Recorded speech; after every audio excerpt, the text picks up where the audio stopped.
Hey everyone, welcome back to tech with Akshaya. చాలామంది students GitHub video చేయమని previous వీడియోస్కి comments చేశారు. సో ఈ వీడియోలో అయితే నేను గిటప్ గురించి క్లియర్గా ఎక్స్ప్లెయిన్ చేస్తాను. మీరు కోడింగ్ స్టార్ట్ చేసిన తర్వాత ఆల్మోస్ట్ ప్రతి చోట గిట్ అండ్ గిటప్ అనే వర్డ్స్ వింటారు. ఇంటర్న్షిప్కి అప్లై చేసిన, ప్రాజెక్ట్స్ బిల్డ్ చేసిన అందరూ గిటప్ లింక్ అడుగుతారు. కానీ గిట్ అంటే ఏంటి, గిటప్ అంటే ఏంటి, రెండిటికి డిఫరెన్స్ ఏంటి, బిగినర్గా ఎలా స్టార్ట్ చేయాలి?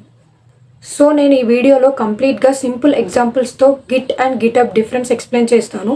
సో వీడియో ఎండ్ వరకు చూడండి. ఇంకెవరైతే ఛానల్ని సబ్స్క్రైబ్ చేసుకోలేదో please do subscribe and like the video and మీ ఫ్రెండ్స్తో పాటు కూడా షేర్ చేయండి. ప్రోగ్రామింగ్ ఎక్స్పీరియన్స్ లేకపోయినా ఈ వీడియో ఈజీగా అర్థమవుతుంది.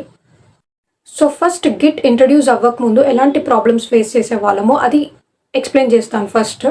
సో ఇమాజిన్ మీరు ఒక ప్రాజెక్ట్ చేస్తున్నారు, let's say project 1. So first time చేసినప్పుడు మీరు ఎలా సేవ్ చేస్తారు, ప్రాజెక్ట్ 1 అని సేవ్ చేస్తారు. తర్వాత ఏమైనా చేంజెస్ చేస్తే ప్రాజెక్ట్ 2 అని సేవ్ చేస్తారు. ఇంకేమైనా అప్డేట్ చేస్తే ప్రాజెక్ట్ 3, అలా సో ఆన్ ప్రాజెక్ట్ ఫైనల్ అలా చేంజెస్ చేస్తూ ఉంటారు.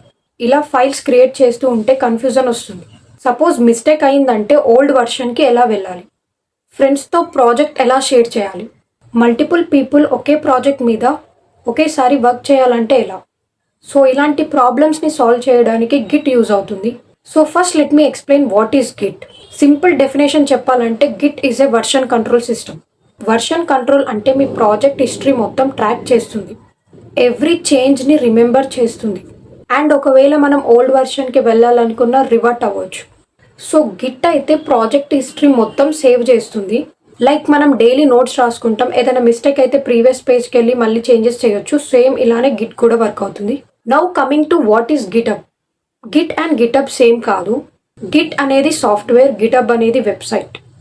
గిట్ ప్రాజెక్ట్ని మీ కంప్యూటర్లో మేనేజ్ చేస్తుంది, గిటప్ ఆ ప్రాజెక్ట్ని ఆన్లైన్లో స్టోర్ చేస్తుంది.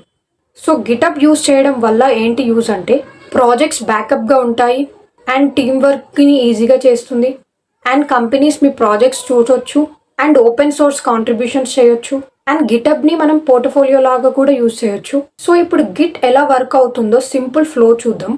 సో స్టెప్ 1 అయితే మనం ప్రాజెక్ట్ క్రియేట్ చేస్తాం, స్టెప్ 2 గిట్ని ఇనిషియలైజ్ చేస్తాం, అండ్ స్టెప్ 3లో ఫైల్స్ని యాడ్ చేస్తాం, అండ్ స్టెప్ 4లో కమిట్ చేస్తాం.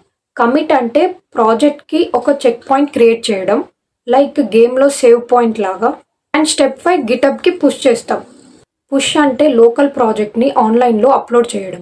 సో ఇంపార్టెంట్ వర్డ్స్ చూసుకుంటే గిట్లో రిపోజిటరీ ఉంది. రిపోజిటరీ అంటే ప్రాజెక్ట్ ఫోల్డర్ లాగా వర్క్ చేస్తుంది. కమిట్ అంటే సేవ్ పాయింట్. సో ఏమైనా చేంజెస్ చేస్తే ప్రాజెక్ట్లో కమిట్ చేస్తే ప్రాజెక్ట్ సేవ్ అవుతుంది. అండ్ పుష్ అంటే గిటబ్లోకి అప్లోడ్ చేయడం.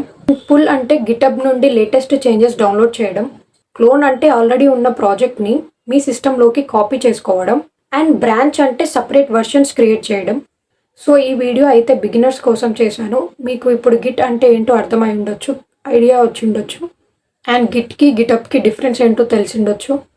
అండ్ వీడియో యూస్ఫుల్ అనిపిస్తే లైక్ చేయండి, అండ్ ఛానల్ని సబ్స్క్రైబ్ చేసుకోండి, అండ్ మీ ఫ్రెండ్స్తో పాటు కూడా షేర్ చేయండి. Meet you in the next video.